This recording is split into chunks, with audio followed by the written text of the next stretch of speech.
오늘 읽은 시편 124편과 125편은 하나님께서 자기 백성을 얼마나 지키고 보호하시는가, 하나님의 품 안에 있는 자들을 하나님께서 얼마나 안전하게 보호하시는가 하는 것을 보여주고 있습니다. 특별히 124편은 개인적인 상황보다는 공동체적인 상황에서 고백하는 시라고 할 수가 있는데, 시편 124편 한 절 한 절을 한번 보시면 우리라는 단어가 빠지는 구절이 한 구절도 없습니다. 모든 구절에서 우리가 나와 있고, 공동체적으로 민족과 나라 전체가 겪었던 일을 중심으로 하나님께서 우리를 어떻게 보호하시는가 하는 것을 고백하고 있는 시편입니다. 1절부터 보면 이렇게 말씀합니다. 만약 하지 않았더라면 하고 가정법으로 시작하는데 이렇게 말합니다. 이스라엘은 이제 말하기를 여호와께서 우리 편에 계시지 아니하셨더라면 우리가 어떻게 하였으랴.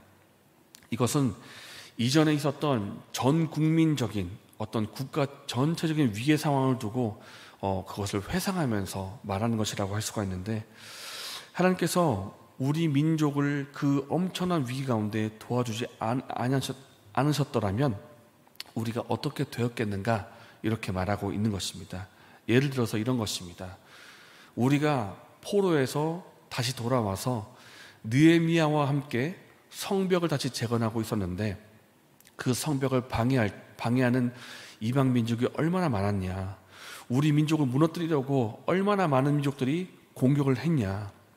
그때 하나님이 그 선한 손길을 우리에게 베풀지 않았더라면, 하나님께서 우리 민족을 지켜주지 않으셨더라면 우리가 어떻게 되었겠느냐, 망하지 않았겠느냐, 이렇게 말하고 있는 것입니다. 그러나 하나님께서 그 도움의 손길을 베풀어 주셔서 망하지 않게 하시고 지금까지 지켜주시고 보호했다라는 것을 고백하고 있는 것입니다. 그 망할 뻔한 위험한 상황이 어떠했는지 3절부터 표현을 하고 있습니다. 3절입니다. 그때 그들의 노여움이 우리에게 맹렬하여 우리를 산채로 삼켰을 것이다, 이렇게 말하고 있는데, 여기서 노여움이 맹렬하다라고 하는 맹렬하다라는 표현은 불길이 치솟다라는 뜻입니다. 불이 붙다라는 뜻인데, 우리를 향한, 우리 민족을 향한 그들의 분노가 불처럼 타오르고 있었다라는 것입니다. 하마터면 그들의 불길에 우리가 탔을 뻔했다, 이렇게 말하고 있는 것입니다. 3절이 불의 이미지였다면 4절과 5절 말씀은 물의 이미지를 가지고 표현합니다. 그때 큰 물결이 우리 민족을 다 덮어버리는 줄 알았다. 그때 넘치는 물이 우리 영혼을 영혼체로 삼키는 줄 알았다. 그러나 하나님께서 우리를 지켜주셨다라는 것입니다. 6절은 표현이 더 피부에 와닿습니다. 그때 우리가 하마터면 그들의 이에 씹힐 뻔했다. 마치 맹수가 살아온 짐승의 사냥감을 잡아가지고 씹어먹듯이 하마터면 우리가 적군에 의해서 씹어먹힐 뻔했다. 그러나 하나님이 우리를 그들의 이에 씹히지 않도록 지켜주셨다라는 것입니다. 이 시편 124편의 고백을 우리의 삶에 한번 비추어서 우리를 한번 돌아보기를 원합니다. 지난 세월을 가만히 생각해보면 순간순간마다, 특별히 우리가 어려운 순간에 처할 때마다 하나님의 선한 손길이, 도움의 손길이 있었다는 것을 우리가 고백하게 되는 것입니다. 그때 하나님이, 내가 정말 앞이 캄캄해가지고 아무것도 보이지 않았는데 기도 가운데 하나님이 지혜를 주셔서 생각나게 하셨던 거구나. 하나님께서 내가 그 위기를 벗어날 수 있도록 돕는 자를 붙여주셨구나.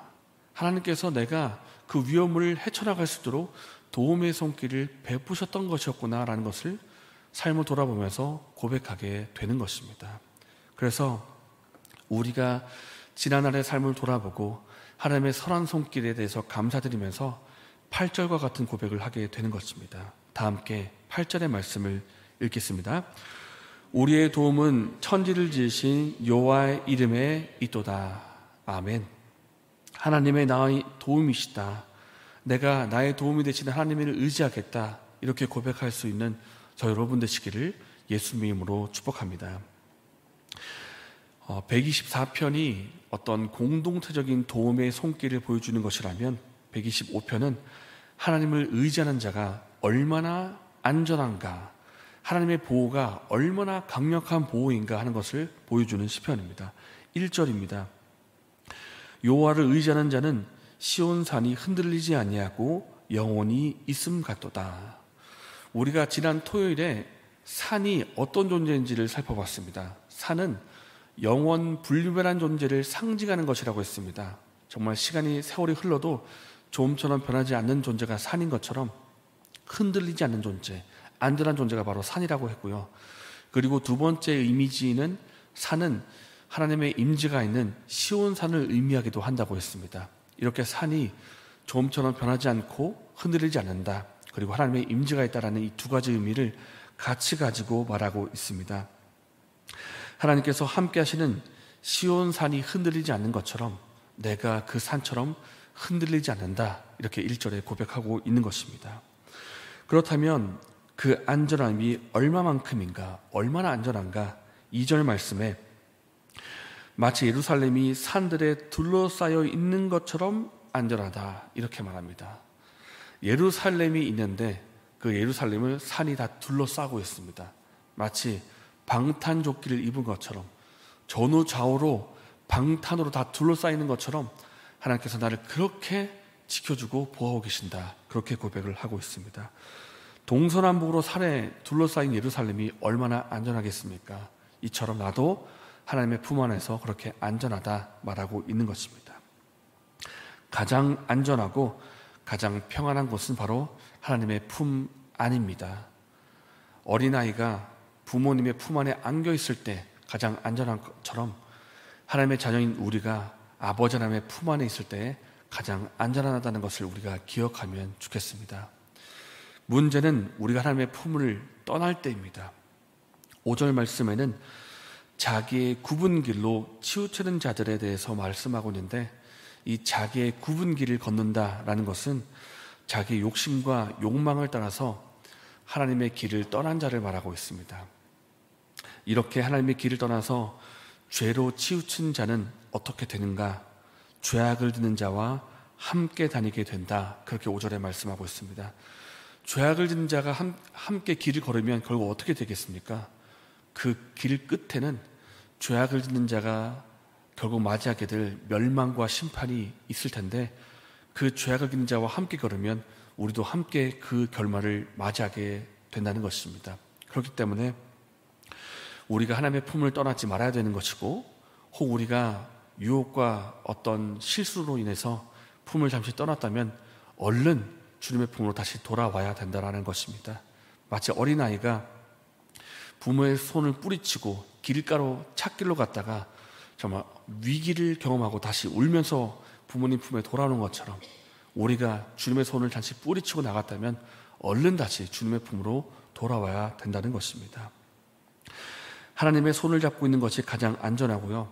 하나님의 품에 안겨 있는 것이 가장 평안합니다. 그렇기 때문에 우리가 주님의 품 안에 거하기를 원합니다. 혹 우리가 실수로 주님의 품을 떠났다면 얼른 회개하고 돌아와서 주님의 품 안에 다시 들어와 평안과 안전을 누리시는 저 여러분 되시기를 예수님의 이름으로 축복합니다.